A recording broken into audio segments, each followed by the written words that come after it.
Të nderuar televizikues, përshëndetje, do t'jemi bashkë në këtë edicion informativ këtu në Drita Televizion. Ju njohim me zhvillimet e ditës. Pas fitores së zgjedhjeve të 11 majit, kryeministri Edi Rama u rikthye në komunikim me qytetarët duke dhënë lajmërimet kryesore të radhës, përfshirë hapjen e kapitujve të negociatave në Bashkimin Evropian, pritjen e samitit të NATO-s në 2027 dhe mundësinë për të organizuar The Globe Soccer Awards në Tiranë. Pas fitores bindëse në zgjedhjet e 11 majit, kryeministri i vendit Edi Rama është rikthyer në komunikimin publik për të informuar qytetarët për planet e qeverisë dhe synimet madhore të mandatit të tij të ri. Lajmi kryesor i marrëdhënies me Bashkimin Evropian është angazhimi për hapjen e të gjithë kapitujve të negociatave brenda aktiviti, me objektivin për të mbyllur deri në vitin 2027. Shpresojmë dhe besojmë që së shpejti do të marrim lajmin e hapjes një tjetër grup kapitujsh dhe sipas ambicjes dhe planit të hapim pastaj dhe grup kapitullin e fundit në mënyrë që të kemi të gjithë grup kapitull të hapur. Në vijim të këtyre angazhimeve, kryeministri njoftoi se pas pritjes së Komitetit Politik Evropian, Tirana do të mikpresë gjithashtu edhe samitin e NATO-s, i cili pritet të mbahet në vitin 2027. Faktikisht pasi ka ardhur grupi i inspektimit nga qendra e NATO-s në Bruxelles për të parë të gjitha opsionet dhe për të inventarizuar të gjitha kushtet dhe mundësitë e infrastrukturës, mikpritjes, logjistikës, e kështu me radhë. Topi është në fushën tonë për të shkuar përsëri në qendër me një master plan të përgjithshëm të organizimit. Një mesazh të qartë kishte edhe për opozitën, e cila i ka cilësuar zgjedhjet e 11 majit si farsë. Aq monumental sa që mjafton të ndiqni të tjerë gjatë këtyre ditëve se në çfarë drejtëje mendore janë katandisur për të kuptuar që çfarë të ndodh po more lehtë këtë popull. Gjallë janë më shpëtim. Luli është gjallë, se unë gjallë jam. Një tjetër premtim i rëndësishëm i kryeministrit është ai lidhur me hapësirat publike, sidomos plazhet. Plani që do të zbatohet, filloj zbatohet nga ky vit, është tejet ambicioz dhe ka një ndryshim radikal nga vjet. Dhe ne jemi duke e ndjekur sapo ka filluar, sepse nuk jemi akoma në momentet e pikut të sezonit, kështu që riqet do kesh në të gjithë territorin, në të gjithë vijën mbretërore, hapësira për të bërë plazh pa pasur nevojë ti kërkosh askujt asgjë.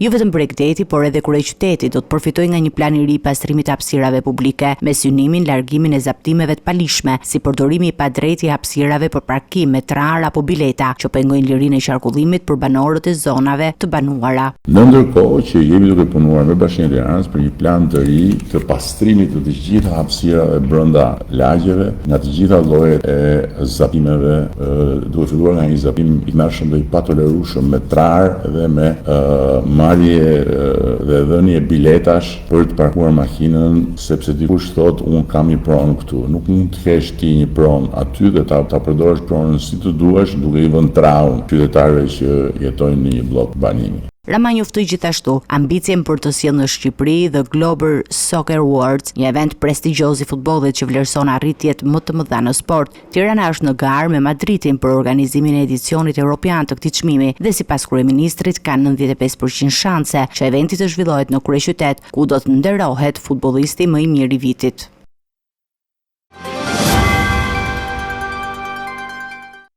Ish kryeministri Sali Berisha prezantoi këtë të martë provat që sipas tij tregojnë përdorimin e mekanizmit të trenit bullgar për manipulimin e zgjedhjeve të 11 majit. Në një video nga një qendër votimi në Elbasan, shihet se si flet votimit e vullosura nxirren jashtë lokalit dhe përdoren për të kontrolluar rezultatin. Berisha akuzoi edhe SPAK-un dhe strukturat listëpatuese për përfshirje në këtë krim elektoral. Më shumë detaje, ndjekim kronikën. Sali Berisha publikoi këtë të martë materiale të reja të cilat sipas tij dëshmojnë përdorimin e mekanizmit të quajtur treni bullgar për të manipuluar rezultatin e zgjedhjeve të 11 majit. Gjatë një konferencë për shtyp, Berisha solli një video nga një qendër votimi në një fshat të Elbasanit, ku shfaqet momenti kur një flet votimi i vullosur nxirret jashtë lokalit. Kemi të bëjmë me një dëshmi flagrante të nxjerrjes së fletës së parë dhe ai që vjen me atë fletë, ai hedh atë në kuti, ajo është e mbushur dhe fletën e vet e merr del jashtë dhe ja jep tjetrit. Dhe kështu me radhë garantohet rezultati, të gjithë detyrohen të votojnë fletën e mbushur. Nxjerr fletë bosh ai. Nuk besoj se len më shteg për dyshimin më të vogël, përdorimi i trenit bullgar në këto zgjedhje si një nga mekanizmat. Gjithashtu, ish-kryeministri akuzoi SPAK dhe strukturat e tjera ligjzbatuese për bashkëpunim për atë që ai e quan krim elektoral të organizuar nga qeveria e Edi Ramës. Altin Dumani është bashkautor në krimin elektoral me Edi Ramën. Altin Dumani është bashkautor. Kjo me dhjetra, mund të jetë me dhjetra raste, ai mbuloi të gjitha. Pra, në qoftë se ka një të dytë në krimin elektoral në Shqipëri, në fazën elektorale pas Edi Ramës, është Altin Dumani. Pse? Sepse në qoftë se doset 134 dhe 338 do ishin dënuar, nuk do guxonte kusht të ndiqte këtë linjë. Jo, do mendonin qytetarët do të votojnë të lirë. Po mbrojtja që ai u bëri atyre, amnistia që u bëri hapi rrugën. Ai komentoi dhe mbi procesin e rinumërimit të votave, duke theksuar se Partia Demokratike mbështet kërkesat e disa kandidatëve për transparencë, pavarësisht nga kufizimet ligjore. Absolutisht përveç transparencës, asnjë gjë tjetër. Jo, unë edhe një herë e sqarova edhe dje, dhe ju lutem, e sqarova edhe dje. Ky proces është nisëm e kandidatëve të veçantë, të cilëve ligji ju ka hequr të drejtën e mundësisë për të konsideruar në kërkesën e tyre dhe Partia Demokratike për hir të transparencës dhe jo për asnjë motiv tjetër, edhe një herë ju lutem, për asnjë motiv tjetër, ka vendosur të mbështesë kërkesat e tyre. Berisha paralajmëroi gjithashtu diskutime me ekspert për forcimin e sigurisë së fletës së votimit në mënyrë që të parandalohet përsëritja e skemave si treni bullgar në zgjedhjet e ardhshme.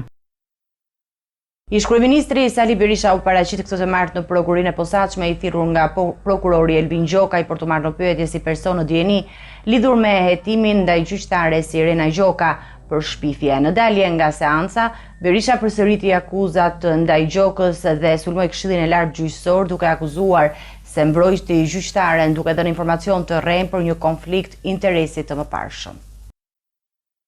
Ish-kryeministri Sali Berisha u shfaq sot përpara prokurisë së posaçme ku u thirr nga prokurori Elvin Gjokaj për të marrë në pyetje si person në dieni me lidhje me hetimet për shpifje ndaj gjyqtares Irena Gjoka. Pas përfundimit të takimit, Berisha nuk nguroi të riafirmonte akuzat e tij ndaj Gjokës dhe të kritikoi ashpër Këshillin e Lartë Gjyqësor. Me 5 mbiemra ka këtë kurrikull. Me datën 26 tetor 2003 avokatët e mi kërkojnë të jap dorëheqjen për konflikt interesi me qenë se ajo ishte shkarkuar nga KLD-ja në vitin 1996 me firmën e Sali Berishës. Por Irena nuk pranoi jap dorëheqjen sepse tha nuk keni dokument për këtë gjë. Pyetja keni dokument, nuk ishte rëndësi se ishte shkarkuar.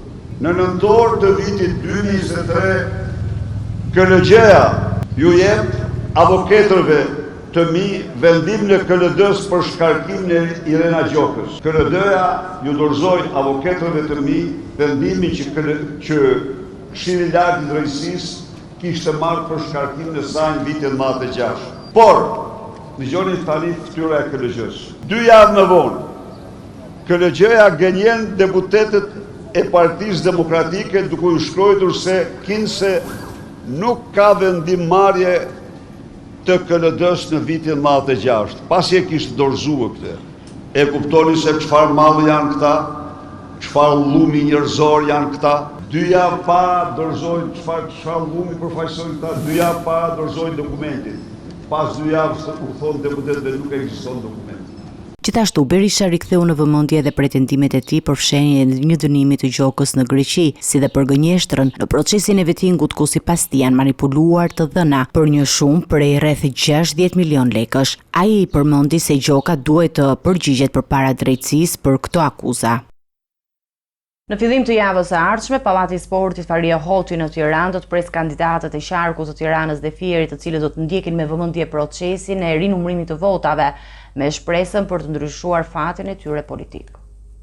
Pallati i Sportit Farie Hoti në Tiranë do të jetë sërish në fokus të vëmendjes së kandidatëve politikë dhe partive, por këtë herë jo për tifozët, por për procesin e pritshëm të rinumërimit të votave për zgjedhjet e fundit. Kandidatët e qarkut të Tiranës dhe Fierit pritet që të jenë aty për të ndjekur nga afër çdo hap të këtij procesi, i cili konsiderohet vendimtar për fatin e mandateve të tyre dhe të partive përkatëse. Dhe bëhet fjalë për rinumërimin e po fiks 610.301 vota për të dy qarqet, për qarkun e Tiranës edhe për qarkun e Fierit. Procesi kemi menduar, ose parashikojmë më mirë themi, të filloj të hënën ose ndoshta të martën e javës që vjen. Procesi do të zhvillohet në ambientet e Pallatit të Sportit Farie Hoti. Ai sqaroi se vetëm për qarqet e Tiranës dhe Fierit kjo procedurë do të zgjasë mesatarisht 18 deri në 20 ditë, duke përfshirë çdo fazë të verifikimit dhe numërimit të fletëve të votimit. Kemi parashikuar që të ngrihen rreth 24 ose 25 grupe numërimit, të përbërë nga 2 antar të stafit të KQZ-s, të administratës së KQZ-s. Pjesa më e madhe e tyre do të jenë stafi i përhershëm, po do të ketë angazhime edhe nga stafi i përkohshëm në këtë proces. Kemi vlerësuar që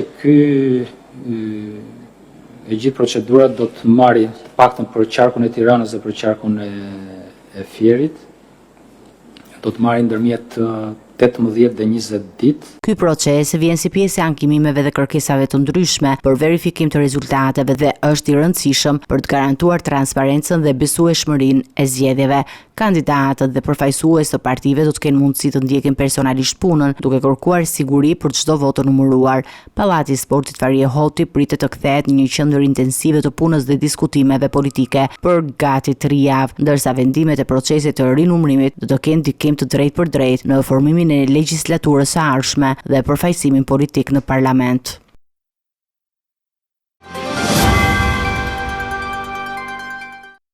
Afati i aplikimit për drejtuesit e Byros Kombëtare të Hetimit përfundoi, ndërsa prokuria e posaçme antikorrupsion njoftoi se 13 kandidat kanë shprehur interes dhe do të nënshtrohen fazës së verifikimeve për postin e drejtorit, i cili do drejtojë BKH-n për 5 vitet e ardhshme. Procesi për zgjedhjen e drejtuesit të ri të Byros Kombëtare të Hetimit po ecën me ritme të shpejta pasi afati i aplikimit për këtë post të rëndësishëm përfundoi. Prokuroria e posaçme antikorrupsion bëri të ditur se janë 13 kandidatë që kanë shprehur interes për trajtimin e këtij institucioni dhe do të nënshtrohen fazës së verifikimeve. Mes kandidatëve të njohur për publikun është edhe zëvendës drejtori aktual i BKH-s, Joni Keta, i cili mori këtë post disa muaj më parë dhe ka qenë një nga figurat më të ekspozuara në konferencat e SPAK-ut, duke përfaqësuar Byron Kombëtare të Hetimit në takimet me ndërkombëtarët. Ai garon për mandatin 5 vjeçar në krye të BKH-s me 3 kandidatë të tjerë. Një prej rivalëve të tij më të fortë është Gledis Nano, ish drejtori i përgjithshëm i Policisë së Shtetit dhe ish drejtori i antiterrorit. Nano ka mbajtur poste të rëndësishme në strukturat e Policisë së Shtetit dhe është përgatitur profesionalisht dhe jashtëvendit, duke kryer një kurs disa mujor pranë FBI-s. Edhe Aki Çako, një emër me peshë në rendin publik, është pjesë e garës për këtë post. Ai ka qenë drejtori i Policisë së Shtetit në periudhën 2015-2017 dhe më parë ka drejtuar Agjencinë Kombëtare të Mbrojtjes Civile. E vetmja kandidate gruaj që ka aplikuar është Marinela Pilinçi, e cila u emërua në vitin 2022 oficere e policisë gjyqësore pranë prokurorisë së Pogradecit. Procesi i përzgjedhjes do të kryhet në një komision të përbërë nga kreu i SPAK-ut Altin Dumani dhe 2 prokurorë posaçëm Arben Kraja dhe Behir Dibra. Kandidatët do të kalojnë një sër fazash verifikimi, duke nisur nga ekzaminimi paraprak i aplikimit, vizita mjekësore, teste për aftësim fizike, provimi zgjeruar me shkrim dhe teste për arsyetimin logjik, test poligrafi, si edhe deklarimi pasurisë. Pas kryerjes së gjitha këtyre testeve dhe analizave, komisioni do të përcjell kandidatin fitues në Këshillin e Lartë të Prokurorisë për emërim. Aktualisht, drejtoresha në detyrë e Byros Kombëtare të Hetimit, Aida Hajnaj, do të qëndrojë në krye të institucionit deri në 31 gusht të këtij viti, datë kjo që shënon dhe përfundimin e mandatit të saj. Kandidati fitues do të marrë drejtimin e BKH-s për një mandat 5 vjeçar, duke u përballur me sfidat e rëndësishme të luftës kundër krimit të organizuar dhe korrupsionit në Shqipëri. Në gjykatën e posaçme vazhdon rrëfimi i të penduarit të drejtësisë Erion Alibej, i cili ka zbuluar detajet e reja për vrasjen e Dorian Shkozës, Angelo Avdis dhe vëllezërve Besmir dhe Viktor Haxhia gjatë vitit 2020. Ai ka përmendur gjithashtu lidhjet me furnizuesin e armëve dhe bashkëpunëtorë të tjerë të botës së nëndeshme kriminale. Për më shumë ndjekim kronikën. Erion Alibej, i cili ka vendosur të bashkëpunojë me drejtësinë dhe ditën e martë një dëshmi të rëndësishme para trupit gjykues në lidhje me disa ngjarje të rënda kriminale që kanë ndodhur në vitin 2020. Ai u shpreh për ekzekutimet e Dorian Shkozës dhe Angelo Avdis që ndodhen në mars të atij viti, si dhe për vrasjet e vëllezërve Besmir dhe Viktor Haxhia, të cilët u kryen në prill. Në rrëfimin e tij, Alibej deklaroi se ka paguar shumën prej 100.000 eurosh për ekzekutimin e Dorian Shkozës. Ai shtoi se armët që u përdorën në atentatin e 3 marsit, ku humbi jetën dhe Angelo Avdia, i kishte marrë nga një person i njohur si Hoxha në Tiranë, i cili ishte ndërmjetësues i Sander Bahos. Gjithashtu, Alibej foli për vrasjen e vëllezërve Haxhia në Shënavlash të Durrësit me 27 prill 2020. Ai theksoi se Viktori ishte vrarë pa dashje, pasi qëllimi i atentatit ishte Altin Doci. Sipas tij, Doci ndyshohet në përfshirje në vrasjen e vëllait të Alibejit, Endrit, që kishte ndodhur në Bradashesh të Elbasanit në fund të vitit 2018. Doci, sipas dëshmisë, kishte qenë në të njëjtën makinë me Besmirin, por kishte zbritur para se të ndodhte sulmi. Në lidhje me këtë atentat, Alibej përmendi dhe përfshirjen e 2 personave të tjerë nga fushkruja, të cilët ishin angazhuar nga Nurettin Dumani. Gjithashtu në rrëfimin e tij u përmend edhe miku i tij Bujar Gjermizi, i njohur si një nga figurat kyçet në Kukës dhe arrestuar më parë nga SPAK për një tjetër çështje. Alibej i tha se Gjermizi i kishte siguruar veshje të ngjashme me ato të policisë OFL, të cilat më pas ia dorëzoi Nurettin Dumanit. Në përfundim të dëshmisë, Alibej tregoi se kishte kontakte edhe me Plaren Dervishin dhe gjatë periudhës që ishte në kërkim kishte qëndruar në banesën e tij në Elbasan, ku kishte pritur edhe vizita nga efektiv të policisë lokale.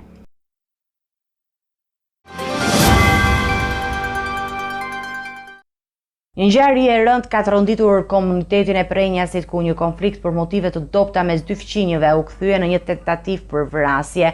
Një 32 vjeçar është arrestuar pasi dyshohet se ka tentuar të djegë me benzinë dhe flak fëmijën e tij, një 75 vjeçar.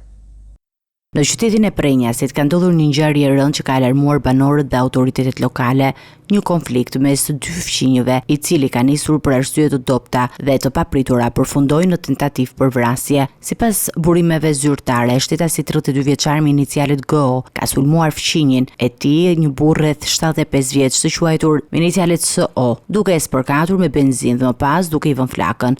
Viktima u dërguar menjëherë në spitalin e Prenjasit, ku ndodhet në gjendje të rënduar për shkak të djegjeve të shumta në trup. Mjekët po japin kujdes intensiv për të stabilizuar gjendjen e tij shëndetësore. Policia e shtetit reagoi shpejt pas sinjalizimit për ngjarjen, duke bërë të mundur arrestimin e autorit në vendin e ngjarjes. Hetimet paraprake zbuluan se konflikti mes 2 fëmijëve kishte filluar me debate të zgjatura dhe tensione të herpashershme, të cilat kulmuan në dhunë fizike dhe veprime të rrezikshme ndaj jetës së viktimës. Ngjarja ka ndodhur në oborrin e banesës së viktimës, ndërsa autoritetet po vazhdojnë të hetojnë për zbardhjen e plotë të motiveve dhe rrethanave të ngjarjes. Materialet hetimore janë referuar prokurisë e Elbasanit, ku ndaj shtetasit me iniciale GO rëndon akuza për vrasje me dashje mbetur në tentativë. Policia dhe organet e drejtësisë po vijojnë punën për të garantuar zbardhjen e plotë të ngjarjes dhe për të marrë masat e nevojshme ligjore. Komiteti lokal është i tronditur nga ky incident, ndërsa familjarët dhe fëmijët e viktimës kërkojnë drejtësi dhe mbrojtjen më të madhe ndaj sigurisë së qytetarëve të zonës.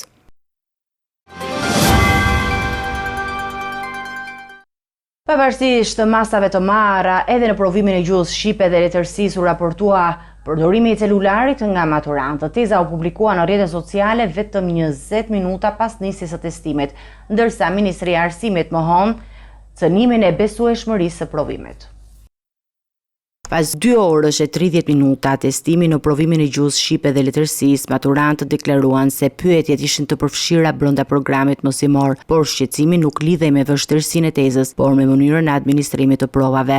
Ashtu si në provimin e parë dhe këtë herë nuk munguan rastet e përdorimit të celularëve brenda ambienteve të shkollës.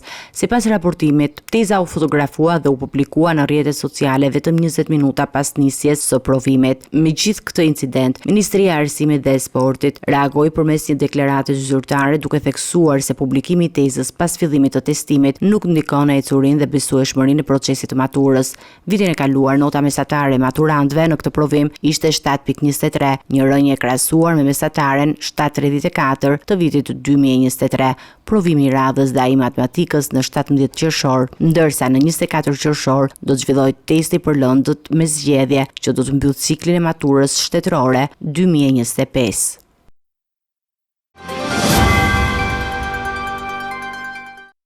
Do të ecim me të tjera informacione, do të kalojmë në zhvillimet nga rajoni. Nga Kosova, presidenti Bajram Begaj mori pjesë në kremtimin e 147 vjetorit të lidhjes shqiptare të Prizrenit, duke theksuar rëndësinë historike dhe frymën e bashkimit kombëtar që kjo ngjarje përfaqëson për shqiptarët. Presidenti i Republikës së Shqipërisë Bajram Begaj ishte i pranishëm në ceremoninë përkujtimore të 147 vjetorit të themelimit të lidhjes shqiptare të Prizrenit në Kosovë. Në fjalën e tij, Begaj nxorri në pas simbolikën e kësaj date, duke e cilësuar atë si themelin e lëvizjes së madhe për bashkim dhe pavarësi kombëtare. Ai theksoi se lidhja e Prizrenit mbetet një prikë referimi e rëndësishme për të gjithë shqiptarët dhe një frymë që bashkon kombin. Presidenti theksoi gjithashtu se Shqipëria dhe Kosova janë dy shtete të një kombi që ecin së bashku në rrugën drejt integrimit evropian. Historia është frymarrja jonë, është gjaku që na rrjedh në deje. Lidhja e Prizrenit është pjesë e trupit tonë, e kësaj zemre që rre në çdo shqiptar të ndershëm, pjesë e identitetit tonë kombëtar. Identiteti ynë kombëtar nuk është vetëm një fjalë, nuk është vetëm një kujtim, por ai është një amanet. Sot detyra jonë është ta çpojmë më tej këtë amanet, sepse ne nuk harrojmë historinë. Kryeministri i Kosovës Albin Kurti e përshkroi këtë moment si një nyje që bashkon shqiptarët me njëri tjetrin. Kremtimi i kësaj date historike mbetet një mesazh i fortë uniteti dhe bashkëpunimi midis shqiptarëve, duke përforcuar aspiratat për pavarësi, bashkim dhe zhvillim të përbashkët. Në këtë aktivitet, presidenti u shoqërua dhe nga një grup nxënësish nga shkolla Lidhja e Prizrenit në Tiranë, si pjesë e iniciativës së tij për të njohur nga afër historinë dhe vendet historike shqiptare, duke vizituar objekte kulturore të gjitha trojet etnike.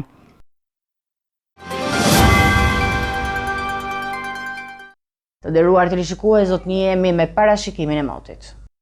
Territori shqiptar për datën 11 qershor 2025 do të ndikohet nga kushte atmosferike të qëndrueshme me mot të kthjellët dhe temperatura të larta në të gjithë vendin. Temperatura minimale pritet të zbresë deri në 17 gradë Celsius, ndërsa temperatura maksimale pritet të arrijë deri në 35 gradë Celsius në zonat e ulta perëndimore. Era do të fryejë lehtë deri mesatare nga drejtimi veriperëndimor me shpejtësi 3 deri në 5 metër për sekond. Deti parashikohet me dallgëzim të ulët nga 2 deri në 3 ball. Temperaturat minimale dhe maksimale për disa nga qytetet kryesore të Shqipërisë do të jenë si më poshtë. Shkodër 22 deri në 36 gradë Celsius. Kukës 19 deri në 33 gradë. Peshkopi 18 deri në 31 gradë Celsius. Tiranë 19 deri në 35 gradë. Durrës 21 deri në 33 gradë. Kavaj 20 deri në 33 gradë. Elbasan 19 deri në 35 gradë Celsius. Berat 20 deri në 36 gradë. Korç 17 deri në 30 gradë.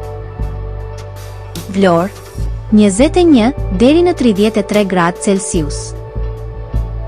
Gjirokastër 20 deri në 35 gradë. Sarand 21 deri në 32 gradë Celsius. Territori i Kosovës për datën 11 qershor 2025 do të karakterizohet nga mot i kthjellët dhe temperatura të larta në të gjithë vendin. Temperatura minimale do të zbresë deri në 15 gradë Celsius, ndërsa temperatura maksimale do të arrijë deri në 33 gradë Celsius. Era do të fryejë lehtë nga drejtimi veriperëndimor me shpejtësi mesatare prej 3 deri në 5 metër për sekond. Temperaturat minimale dhe maksimale për disa nga qytetet kryesore të Kosovës do të jenë si më poshtë. Mitrovica 16 deri në 32 gradë Celsius. Podujev 16 deri në 31 gradë. Skënderaj, 16 deri në 30 gradë Celsius. Pej, 17 deri në 32 gradë. Prishtinë, 16 deri në 32 gradë Celsius. Gjakov, 17 deri në 32 gradë. Malishev, 17 deri në 31 gradë. Gjilan, 16 deri në 31 gradë. Ferizaj, 16 deri në 31 gradë Celsius. Kaçanik, 17 deri në 31 gradë Celsius. Suharek, 18 deri në 31 gradë. Prizren, 17 deri në 32 gradë Celsius. Ishte gjithçka e përgatitur në këtë edicion informativ. Ju faleminderit për vëmendjen tuaj. Bashkë do takohemi në edicione të tjera. Deri atëherë, mirupafshim.